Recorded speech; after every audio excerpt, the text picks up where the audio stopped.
अस्सलामुअलैकुम, welcome back to my channel bright learner point. आज हम देखेंगे फर्स्ट ईयर का पेपर है हमारे पास केमिस्ट्री का।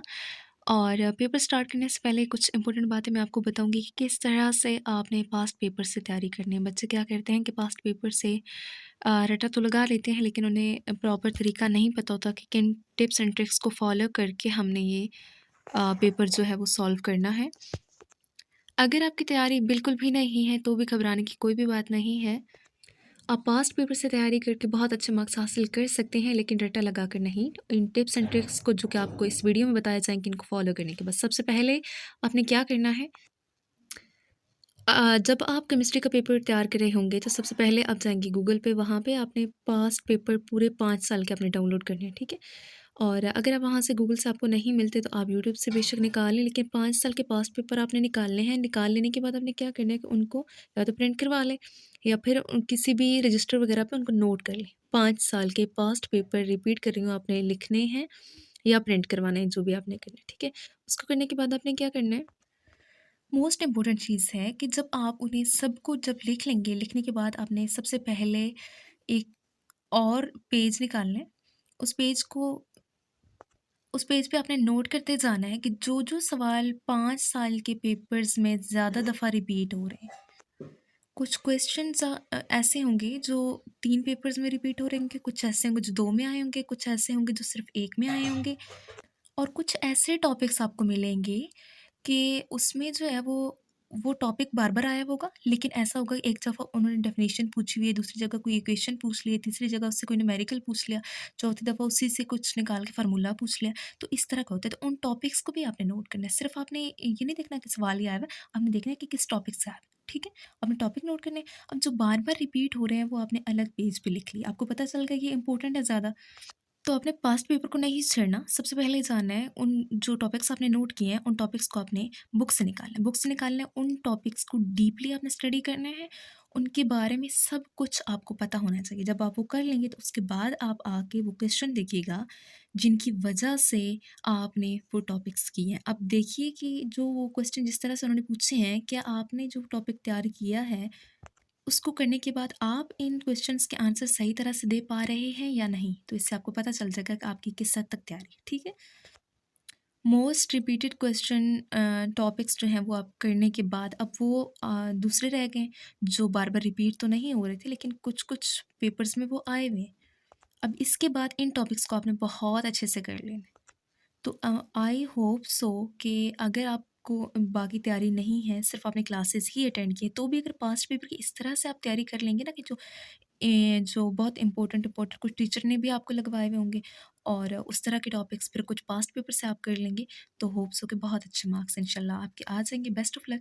बाकी मैं आपको एक एक पढ़ के, जो मेरे पास पेपर है ये है जी 2024 का सप्लीमेंट्री का पेपर है, पार्ट 1 का, यानी कि फर्स्ट ईयर का है। तो एक एक पढ़ के मैं आपको बताती हूँ और ये भी बताती हूँ इसमें एक चॉइस है कितनी दी हुई है और किस तरह से आप इस चॉइस को यूटिलाइज़ कर सकते हैं, और रावलपिंडी बोर्ड में कौन सा रूल है चॉइस के हवाले से। वीडियो फुल देखा करें ताकि आप लोग को कंप्लीट गाइडेंस मिल सके। हाफ वीडियो देखकर आगे चले जाने से आपको कुछ समझ नहीं आएगा। मेरे पास ओरिजिनल पेपर, मैं इसको पढ़ के आपको बताती हूँ। पहले हमारे पास दिए हुए जी 8 8 नहीं 12 हैं क्वेश्चन हमारे पास, लेकिन करने हमने 8, ठीक है। तो फर्स्ट क्वेश्चन क्या है, give two assumption of stoichiometry, what is sintered glass crucible, how molecular formula is related to empirical formula, how can percentage ionization of weak acid be calculated? 5 question है, how many number of molecules are there in 10 g of ice? How decolorization of undesirable colors in carried out crystallization? Next है कि define करें, दोनों की अपनी definition लिखनी है, chromatography और डिस्ट्रीब्यूशन कोएफिशिएंट। नेक्स्ट क्वेश्चन है, what are 2 different scale of thermometry, और इसको एक्सप्लेन भी करना है आपने, इसकी डेफिनेशन 2 डिफरेंट स्केल्स लिखने के साथ साथ। Why deep sea divers take oxygen with noble gases? SO2 is comparatively non-ideal at 273 K but behave ideally at 327C give reason, इसकी वजाहत है कि ऐसा क्यों होता है। What are reversible and irreversible reaction, और साथ में एग्जांपल भी देनी है। What is the affect of catalyst on equilibrium position of a reaction. Total आपके पास 12 हैं, तो आपने इनमें से क्या करना है, जो आपको सही से आते हैं आप पहले उनको अटेम्प्ट करना है। अगर टाइम हो तो सारा 1-2 आप सारे लिखने की तो ज़रूरत नहीं है, लेकिन 8 है तो अगर आपको कुछ लगता है कि एक आध वो गलत हो सकता है तो आप जो है वो साथ में 10 क्वेश्चन कर लें, ताकि एक आध अगर गलत हो भी जाते हैं इन केस तो आपके नंबर कटे ना। बाकी सारे के सारे लिख कर अपना टाइम वेस्ट मत कीजिएगा, ये ना हो कि यहाँ से आप अपना टाइम वेस्ट करते हैं और लास्ट में लॉन्ग क्वेश्चन आपके वैसे ही रह जाए। नेक्स्ट देखते हैं क्वेश्चन नंबर 3 हमारे पास। क्वेश्चन नंबर 1 MCQs वाला होता है, क्वेश्चन नंबर 2 मैंने आपको दिखाया, तो ये है क्वेश्चन नंबर 3 जो कि इसमें भी शॉर्ट आंसर्स बताए गए। सेम यहाँ पर भी हमारे पास हैं जी 12, और इसमें से भी हमने 8 पार्ट करने हैं। What is fractional crystallization, how is it useful. Define isomorphism. Give one reason. How are the positive rays produced? What is autocatalysis? Give an example. What is spin quantum number? Differentiate between molarity and molality. Define half-life period. Give an example. अब इस side वाले देख लेते हैं. Why is boiling point of H2O greater than of HF?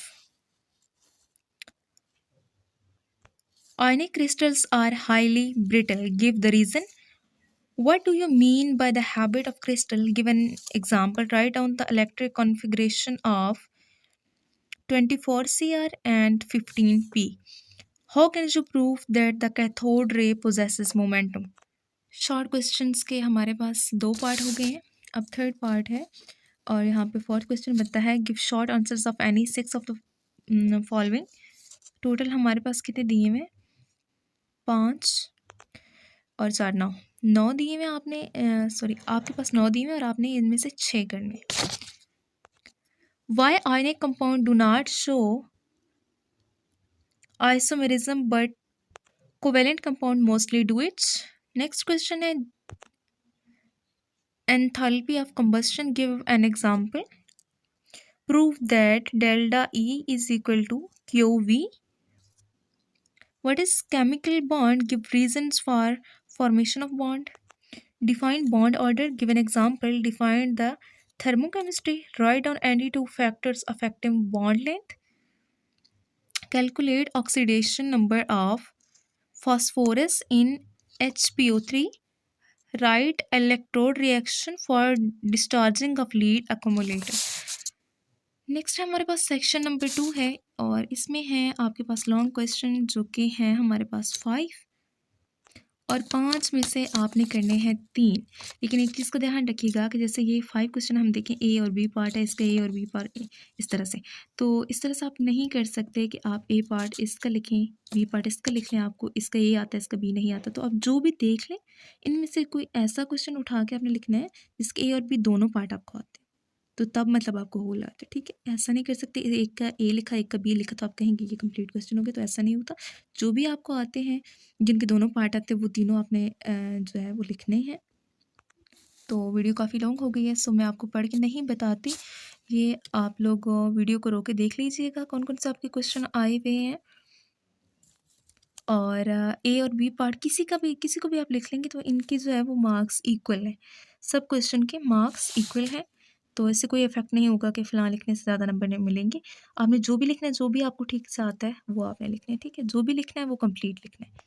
Best of luck, अल्लाह ताला आप सब students को कामयाब करे। वीडियो अच्छी लगी तो काइंडली लाइक कर दीजिए और चैनल को सब्सक्राइब कर ले ताकि इस तरह के अच्छी अच्छी वीडियो आपको मिलती रहे।